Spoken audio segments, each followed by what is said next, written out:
Welcome to Gnanmanjari Vidyapith Mohua. Subject Computer, Standard 11, Chapter number 2 and Lecture number 2. Computer વિષય પ્રકરણ number 2 એમનો બીજો lecture. વિદ્યાર્થી મિત્રો, છેલ્લા લેક્ચરના અંદર આપણે સિન્ફિગ સ્ટુડિયોના એન્વાયરમેન્ટ વિશે જાણકારી મેળવી હતી. લાસ્ટ લેક્ચરમાં સિન્ફિગ સ્ટુડિયો કઈ રીતે વર્ક કરે છે, એમના કેટલી પેનલ્સ હોય છે, એમના tool box, canvas, navigator info panel, આ બધી જ વસ્તુ આપણે લાસ્ટ લેક્ચરના અંદર ડિટેલમાં ડિસ્કશન કરેલી હતી. હવે નેક્સ્ટ આપણે જે સ્ટડી કરવાનું છે સિન્ફિગ સ્ટુડિયોમાં, એ આજના લેક્ચરમાં એટલે કે લેક્ચર નંબર 2 ના અંદર આપણે લોકોએ ટૂલ બોક્સના અંદર રહેલા અલગ અલગ ટૂલ્સ વિશે માહિતી લેવાની છે. ઇન શોર્ટ આપણે એવું કહી શકીએ કે in this lecture we discuss the middle palette of Synfig Studio. આ જે મિડલ પેલેટ છે એ મિડલ પેલેટ ને આપણે ડિસ્કસ કરવાનું છે. એમના અલગ અલગ કંટ્રોલ્સ, અલગ અલગ શેપ જે આપણને અવેલેબલ થાય છે એમના વિશે માહિતી આપણે લેવાની થશે. તો મિત્રો, આપણે સ્ટાર્ટ કરીએ. તો ફર્સ્ટ જે ટૂલ છે એ ટૂલમાં ફર્સ્ટ સર્કલ ટૂલથી આપણે સ્ટાર્ટિંગ કરીએ.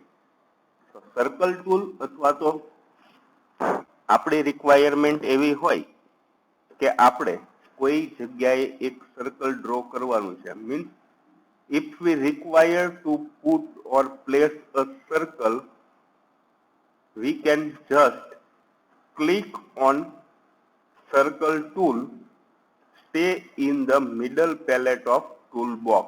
toolbox ના middle palette માં રહેલું circle symbol ઉપર આપણે ક્લિક કરી અને પછી અહીંથી આપણે લેફ્ટ કી ને પ્રેસ કરી અને માઉસ ડ્રેગ કરવાનું, એટલે આ રીતે તમારે સર્કલ ક્રિએટ થઈ જશે. ક્લિયર? આ સર્કલ ટૂલ છે.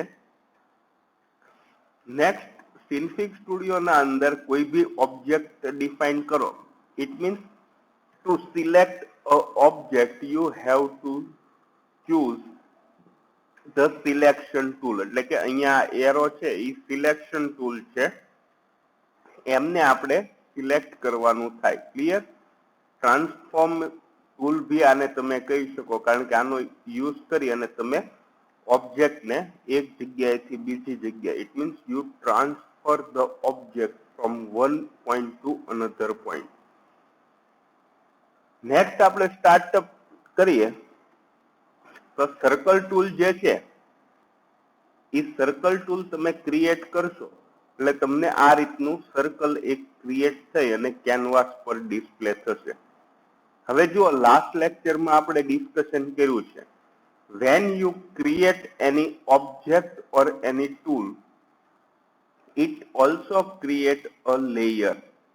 એટલે અહીંયા આપણે લાસ્ટ ટાઈમ વાત બી કરી હતી કે અહીંયા હું નવું સર્કલ ક્રિએટ કરું, ઇટ મીન્સ આ જે આપણી લેયર પેનલ છે, it create also a layer of a particular object. તમે જેટલા ઓબ્જેક્ટ બનાવો એ બધાનું લેયર પેનલના અંદર સેપરેટ લેયર ડિફાઇન થઈ જશે. એ ઓટોમેટિક ક્રિએટ થઈ જશે અને અહીંયા તમને ડિસ્પ્લે બી થઈ શકશે. You can view. નેક્સ્ટ, સર્કલને આપણે કન્સિડરેશનમાં લઈએ તો સર્કલ ટૂલ જે છે એમની સાથે મેઇનલી 2 પોઈન્ટ આપણે કન્સિડરેશનમાં લેવાના રહેશે. તો અહીંયા તમે સિમ્પલી એવું બી કહી શકો કે સર્કલ ટૂલ જે છે ઇટ હેઝ 2 ઇમ્પોર્ટન્ટ પેરામીટર્સ. એના 2 ઇમ્પોર્ટન્ટ પેરામીટર્સ હોય છે. એક સેન્ટર એટલે કે આ જે સેન્ટર પોઝિશન છે એ અને સેકન્ડ વન જે છે એ છે ઇટ્સ રેડિયસ, એનું આ રેડિયસ. અહીંથી હવે જુઓ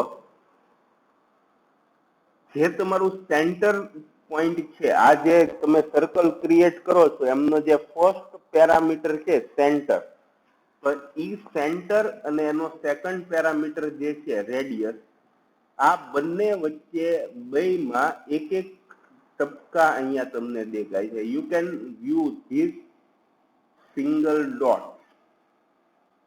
એટલે અહીંયા જુઓ, હવે જ્યારે બી કોઈ ઓબ્જેક્ટ ક્રિએટ કરો અથવા તો કોઈ બી શેપ કે કોઈ વસ્તુ ક્રિએટ કરો, ઇટ મીન્સ જેટલા એના પેરામીટર છે એટલા ડોટ આવા હશે. અને આ જે ડોટ છે, ગ્રીન ડોટ અને બ્લુ ડોટ જે છે, આને સિન્ફિગની લેંગ્વેજમાં અથવા તો સિન્ફિગ સ્ટુડિયોમાં ડક્સ થી ડિફાઇન થશે. ખાસ યાદ રાખજો, ડક્સ.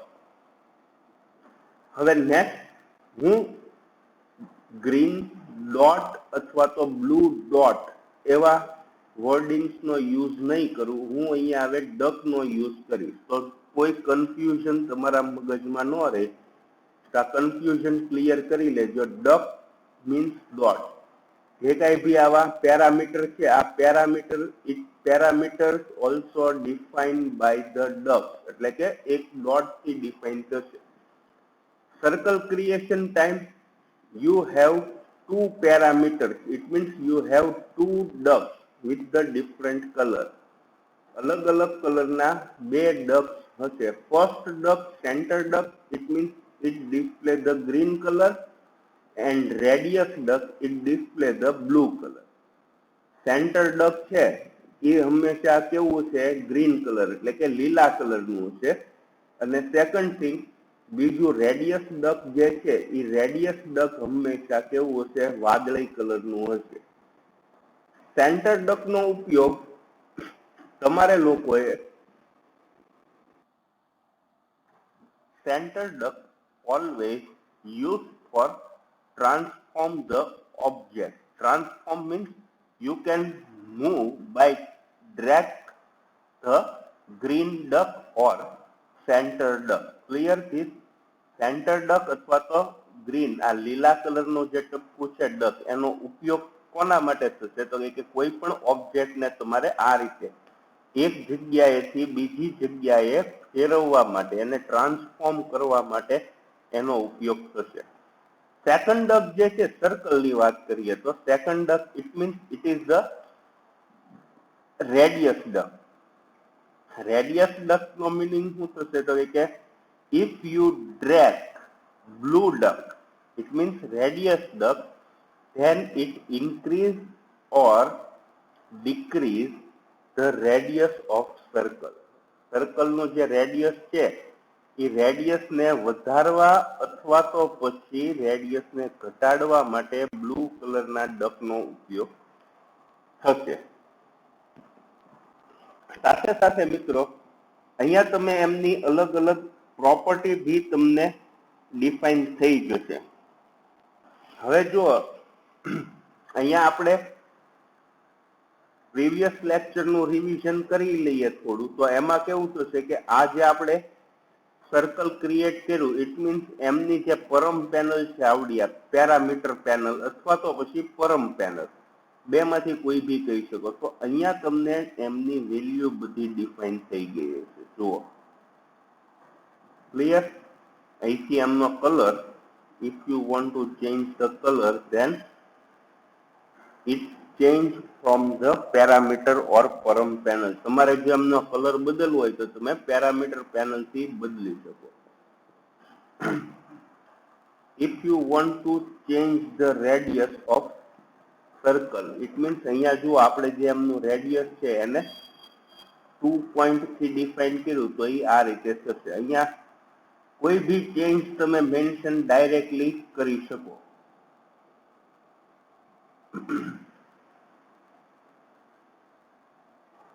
આ રીતે ડિફાઇન કરી અને ડાયરેક્ટલી ચેન્જ કરી શકો એના પરમ પેનલમાંથી.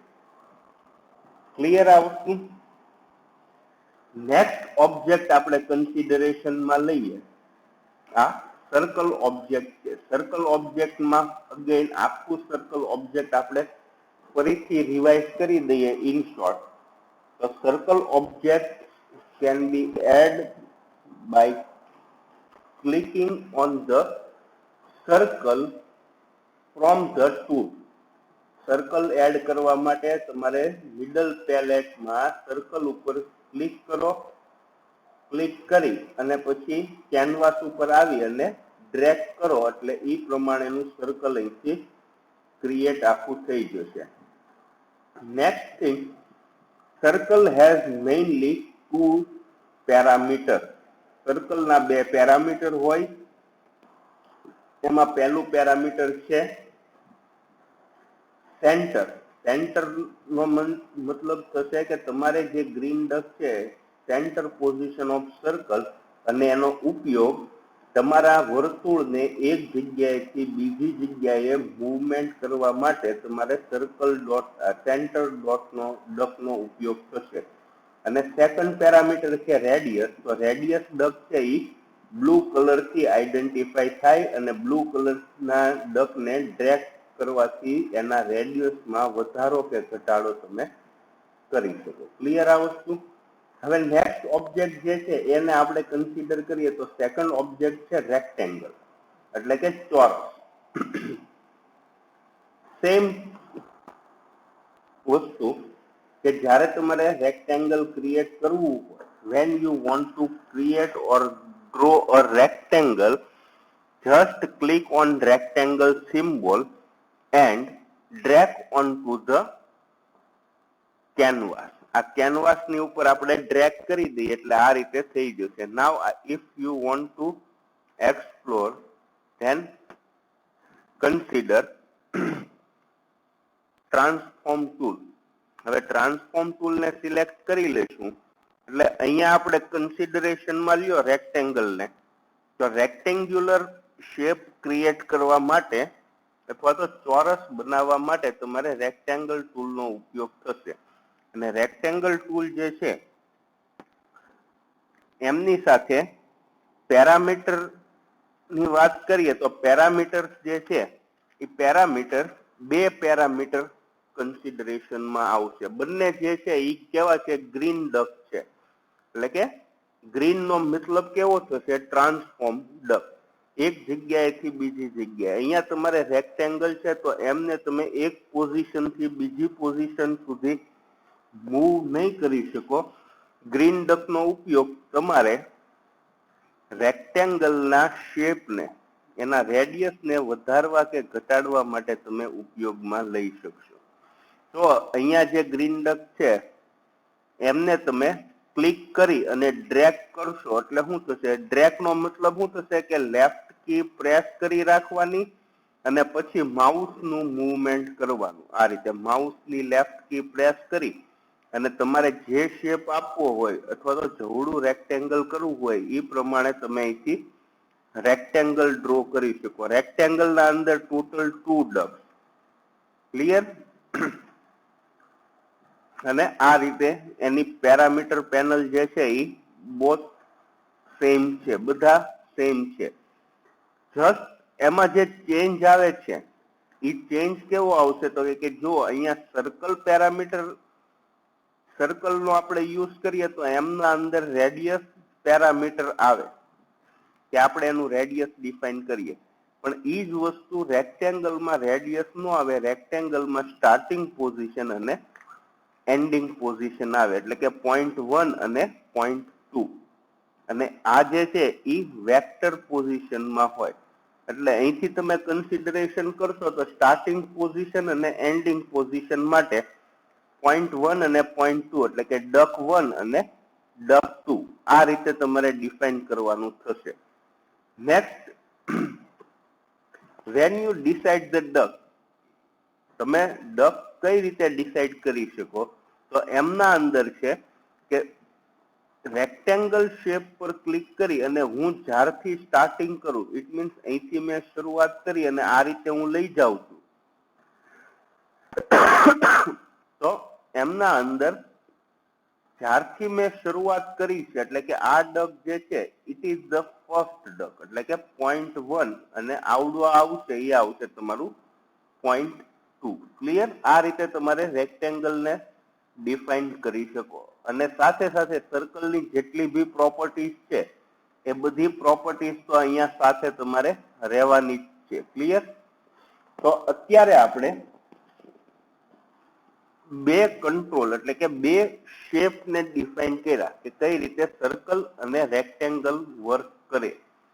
હજી આપણે નેક્સ્ટ ફ્રેન્ડ્સ આ બધા જ શેપનું એનિમેશન કરવાનું બાકી છે. પણ ફર્સ્ટ ઓફ ઓલ તમારા ચેપ્ટર નંબર 2 ના અંદર આપણે વાત કરીએ તો ચેપ્ટર નંબર 2 ના અંદર બધા જ કંટ્રોલ એટલે કે આખા મિડલ પેલેટના જે કાંઈ બી કંટ્રોલ્સ અહીંયા તમને ડિસ્પ્લે થાય છે આ બધા કંટ્રોલ્સનો ઇન્ટ્રોડક્શન ચેપ્ટર નંબર 2 ના અંદર છે. તો આપણે થર્ડ ઓપ્શન લઈએ, થર્ડ કંટ્રોલ લઈએ તો થર્ડ કંટ્રોલ ઇઝ સ્ટાર. હવે જો અહીંયા તમે સ્ટાર ને ક્રિએટ કરવા માટે same method just click on star shape and press left click and drag the mouse pointer. આ રીતે તમારે સ્ટાર ક્રિએટ કરી શકો. નેક્સ્ટ ટ્રાન્સફોર્મ ટૂલ નો યુઝ કરી અને આને આપણે અહીંથી સેન્ટર પોઝિશનમાં લઈ લઈએ. હવે ફ્રેન્ડ્સ તમે જો કન્સિડરેશનમાં લ્યો તો અહીંયા ટોટલ 1, 2, 3 and 4 ducks available થશે. When you define a star, at that time there are 4 ducks available in star. Total 4 duck star ના અંદર અવેલેબલ હોય છે. એમાં મેઇનલી ફોકસ કરો તો 3 કલર્સ ડોટ. જો આ એક ખાસ કન્ફ્યુઝન ક્રિએટ થશે તમારે અને એક માર્કના એમસીક્યુમાં આ કન્ફ્યુઝનના લીધે ઘણા સ્ટુડન્ટ્સના માર્ક આ એમસીક્યુ ખોટો પડવાના લીધે ગુમાવે છે. કારણ કે અહીંયા તમને જો એવું પૂછે એમસીક્યુમાં એવું પૂછે how many ducks R available on the star અથવા તો સ્ટાર કંટ્રોલમાં કેટલા ડક અવેલેબલ હોય છે તો એમનો જવાબ આવશે 4 duck. It means 4 ducks. 1, 2, 3 and 4. Clear? But now, if you have a confusion that how many colors dot. જો અહીંયા તમને એક વસ્તુ એવી બી પૂછવામાં આવે છે ઘણીવાર કે કેટલા કલરના ડક સ્ટારમાં અવેલેબલ હોય છે. ક્લિયર? તો અહીંયા તમારે કન્સિડરેશન એટલું કરો કે નંબર ઓફ ડક્સ કે ત્યારે તમારે 4 લખવાના છે. ઇટ મીન્સ 4 ડક અને નંબર ઓફ કલર્સ કે ત્યારે તમારે 3 ડક્સ લખવાના થશે. First green duck, second light blue duck, light blue duck 2 and navy blue duck. આ રીતે ટોટલ 4 ડક હોય છે. એમાંથી કલરની વાત કરીએ ત્યારે તમારે 3 ડક લખવાના છે. એક ગ્રીન, બ્લુ અને નેવી બ્લુ એટલે કે ડાર્ક બ્લુ. હવે આ બધાની મિકેનિઝમ અલગ અલગ છે. સપોઝ લાસ્ટ 2 ડક્સની વાત કરીએ આપણે ડક્સની વાત કરીએ તો ડકમાં mechanism same as circle tool and rectangle tool. Center duck or green duck used for transform the object or tool shape. અહીંયા ગ્રીન ડક નો ઉપયોગ કોના માટે થશે તો કે ઓબ્જેક્ટ ને એક જગ્યાએથી બીજી જગ્યાએ મૂવમેન્ટ કરવા માટે થશે. સેકન્ડ ડક કન્સિડર કરો તો આ જે છે ફર્સ્ટ એટલે કે blue duck 1. Blue duck 1 it is used for the width of star. અહીંયા જુઓ આપણે જે સ્ટાર છે એમની વિડ્થ ને ઇન્ક્રીઝ ઓર ડિક્રીઝ કરવા માટે, એટલે કે આપણે જે ફર્સ્ટ બ્લુ ડક છે, પહેલું વાદળી ડક, એનો ઉપયોગ સ્ટાર શેપની જાડાઈ વધારવા કે ઘટાડવા માટે થાય છે, અથવા તો એની પહોળાઈ તમે કહી શકો. અત્યારે જુઓ આ ફર્સ્ટ ડક છે, તમારો શેપ સ્ટાર નો શેપ જે છે એ અત્યારે આવો હેલ્ધી સ્ટાર છે. હવે અહીંથી હું આને ડિક્રીઝ કરી દઉં આ રીતે, તો જુઓ તમારી વિડ્થ એટલે કે સ્ટારની જે એંગલ વિડ્થ કહેવાય, આ જે હાથ છે એ વધારવા અથવા તો ઘટાડવા, ઇન્ક્રીઝ ઓર ડિક્રીઝ કરવા માટે બ્લુ ડક 1 નો ઉપયોગ થાય છે. ક્લિયર આ વસ્તુ? પછી આવશે બ્લુ ડક 2.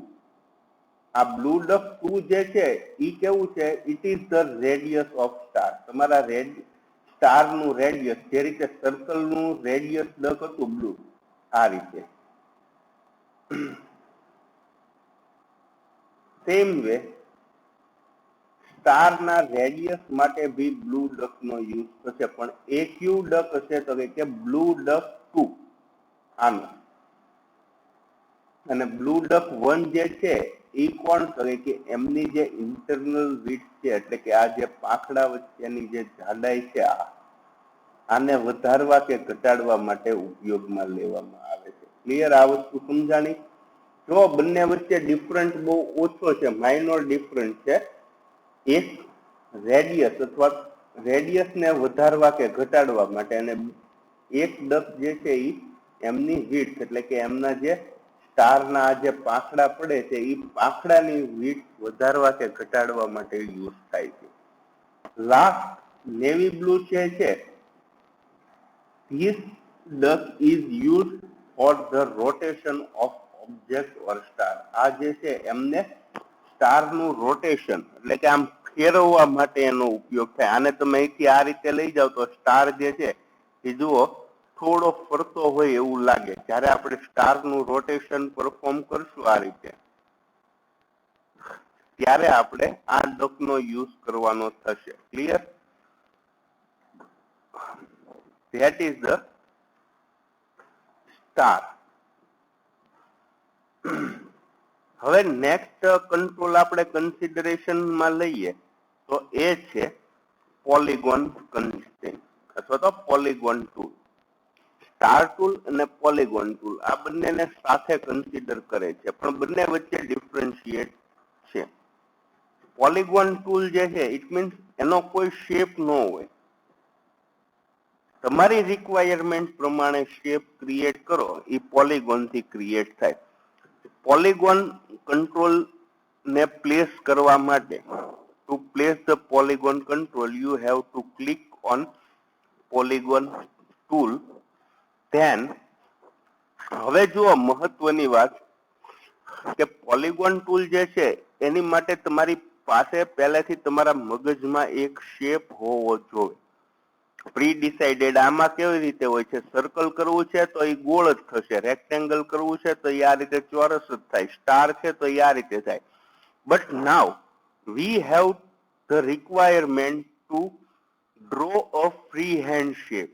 તમારે તમારી જાતે તમને મન ફાવે એવો શેપ ડ્રો કરવો હોય તો એ સમયે તમારે પોલિગોન નો ઉપયોગ કરવાનો રહેશે. તો પોલિગોન નો ઉપયોગ કરતા પહેલા તમારે ખાસ ધ્યાનમાં રાખવાનું કે polygon tool has always starting point and ending point. Polygon ત્યારે જ તે કમ્પ્લીટ થશે કે જ્યારે તમારી પાસે સ્ટાર્ટિંગ પોઈન્ટ અને એન્ડિંગ પોઈન્ટ હોય તો જ તમે પોલિગોન કમ્પ્લીટ કરી શકો. Second thing, polygon always in a cycle form. Cycle form એટલે કેવું?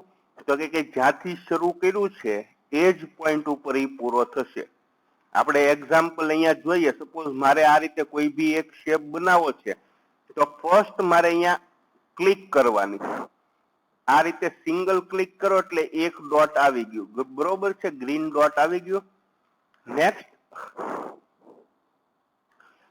આ રીતે ક્લિક કરો એટલે બંને વચ્ચે બાઉન્ડ્રી ક્રિએટ થઈ જશે. અહીંથી આ રીતે જેટલી તમારે જે શેપ ક્રિએટ કરવાનો છે એ શેપ પ્રમાણે નંબર ઓફ ડોટ્સ તમે ડિફાઇન કરી શકો અહીંયા.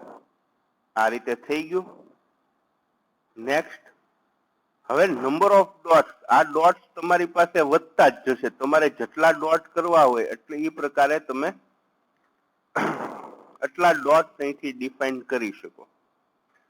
ધેન આ વસ્તુ કમ્પ્લીટ કેમ થશે? તો કે કમ્પ્લીટ કરવા માટે જ્યાંથી તમે શરૂઆત કરી છે એ શરૂઆતના પોઈન્ટ સુધી આવી જવું પડે તમારે. ક્લિયર? અહીંથી આપણે જ્યાંથી શરૂઆત કરેલી છે એ પોઈન્ટને આપણે યાદ રાખી અને એ મુજબ ત્યાં ઈ પોઈન્ટ ઉપર પર્ટિક્યુલર ક્લિક કરશો તમે, જ્યાંથી બી શરૂઆત કરી છે એ પોઈન્ટને ખાસ યાદ રાખવાનો અને એ રીતે તમે કમ્પ્લીટ કરી શકશો.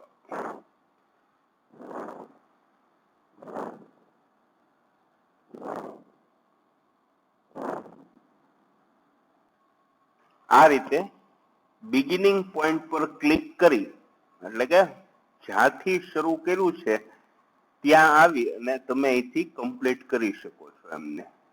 ફોર એક્ઝામ્પલ અહીંથી આપણે ફરીથી એકવાર ટ્રાય કરી દઈએ આમાં. તો આ સ્ટાર ને અત્યારે સાઈડમાં ઘડીક જવા દઈએ. અગેન કઈ રીતે થશે? પોલિગોન ટૂલ, જ્યાં તમારે શેપ ડિફાઇન કરવો છે એ શેપના બિગિનિંગ પોઈન્ટ સુધી આવી જાઓ એટલે એ શેપ ક્રિએટ થઈ જશે. અગેન આ ટૂલને સિલેક્ટ કરો તો અહીંયા હવે તમારી પાસે બે કલરના અલગ અલગ ડોટ્સ ડક મળશે. ફર્સ્ટ વન છે એ છે રેડ કલર ડક્સ અને second one green duck. Green duck નો use as it is for the transformation of object or polygon. Clear? હવે આ જે ટૂલ છે રેડ ડોટ, એનો યુઝ કઈ રીતે થશે? તો કે ટુ રીશેપ. તમારો આ જે શેપ આપ્યો છે એમને બદલવા માટે અહીંથી તમારે સપોઝ હવે આ રીતે ડિફાઇન કે આ રીતનો શેપ નથી જોતો તો તમે તમારી રિક્વાયરમેન્ટ પ્રમાણે આમની મૂવમેન્ટ કરી અને પ્રોપર શેપ તમે ડિફાઇન કરી શકો આ રીતે. ક્લિયર? રેડ ડક જે છે એનો યુઝ આ રીતે થશે. કોઈ ભી શેપ તમારી રિક્વાયરમેન્ટ હોય એ પ્રમાણે તમે અહીંથી ડિફાઇન કરી શકો એમને. પોલિગોનમાં એવા કોઈ રિસ્ટ્રિક્શન નથી કે નંબર ઓફ ડોટ્સ અથવા તો નંબર ઓફ ડક્સ જ તમે ઇન્ક્લુડ કરી શકો. You can add number of ducks or number of point as per your requirement. તમારી જેવી રિક્વાયરમેન્ટ હશે એ મુજબના ડક્સ તમે તમારી જાતે એડ કરી શકશો. અને એવી કોઈ લિમિટેશન નથી કે 50 ડક થી વધારે ડિફાઇન થાય નહીં. ક્લિયર આ વસ્તુ? આ રીતે તમે એમને અલગ અલગ રીશેપ બી કરી શકો. અને એક કરતા વધારે ડકને એક સાથે કરવાય તો એ પર્ટિક્યુલર લાઈનને તમારે ડ્રેગ કરી દેવાની. Clear friends?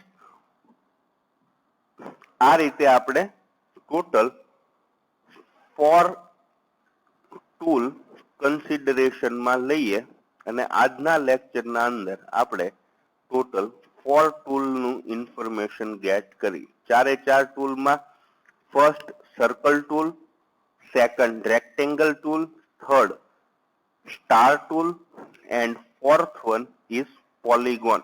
આ રીતે 4 ટૂલનો યુઝ આજના લેક્ચરમાં આપણે શીખ્યા. અને આ ચારે ચાર ટૂલ જો તમારી પાસે અવેલેબલ હોય કમ્પ્યુટર સિસ્ટમ તો એકવાર પ્રેક્ટિકલ પરફોર્મ કરી લેવું. અને ન સમજ પડે તો મારો કોન્ટેક્ટ કરવો. હું તમને એનીડેસ્ક નો ઉપયોગ કરી અને આ સમજાવી દઈશ. ક્લિયર? Thank you.